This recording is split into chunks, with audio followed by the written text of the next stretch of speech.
이제 4차 산업혁명에서 제일 필요한 것이 이제 우리들이 창의적 사고라고 하잖아요. 그럼 창의적 사고는 도대체 어떻게 사고하는 것이 창의적이냐? 이 문제를 우리들이 이제 엄마들이 이제 생각을 해봐야 되겠죠. 그럼 창의적 사고를 하려면 뭐가 필요한 거냐? 그게 이제 저는 모국어라고 보는 거예요. 그러니까 제가 아까 핀란드 교육에서 제일 부러운 게 철저한 모국어 교육이라고 했는데, 그리고 우리 교육에서도 앞으로 모국어 교육을 해나가야 더 집중적으로 해나가야 된다는 말씀을 드렸는데, 그게 다 창의적 사고와 연결이 되는 거죠. 그래서 결국 창의적 사고라는 것은 우리들이 창의성 또는 창의적 사고 이런 얘기를 할 때 매우 추상적인 얘기를 많이 해요.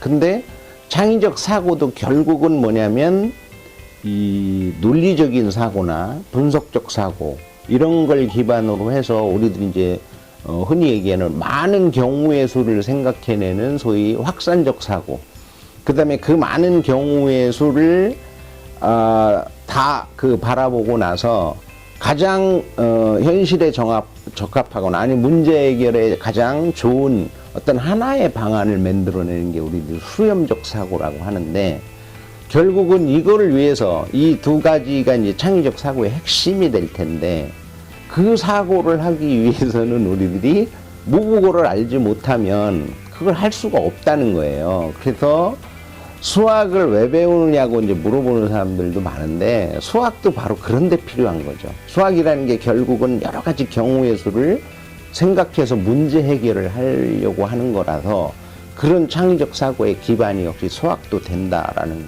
거고요.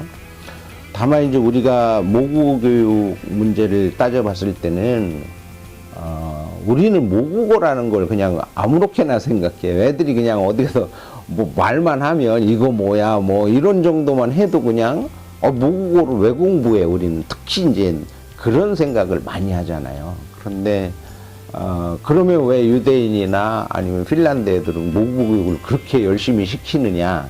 그 문제를 우리가 고민해 봐야 되는 거죠. 그래서 전체적으로 평가를 해봤을 때 우리 모국어 교육은 상당히 빈약하다. 그리고 학생들의 이 모국어 수준, 아이들의 모국어 수준이 굉장히 낮다는 거예요. 그래서 어휘 능력도 그렇고, 그 다음에 글쓰기 능력도 그렇고, 그것이 낮다 보니까 사고를 할 수 있는 이런 그 범위도 대단히 좁아지고요.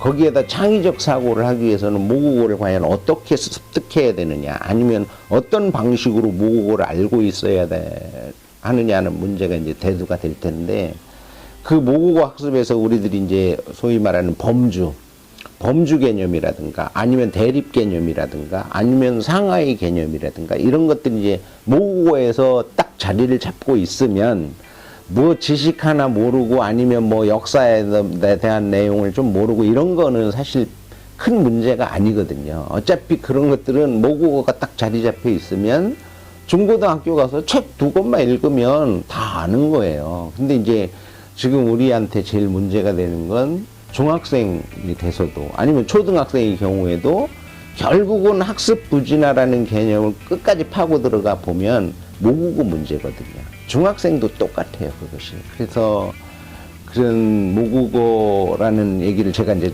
자주 하기도 하고 필요성을 얘기도 하고 하는데, 10년 전부터 해왔던 얘기인데도 어떻게 학습해야 되는지도 사실 잘 모르고 어느 정도 해야 되는지도 잘 몰라요.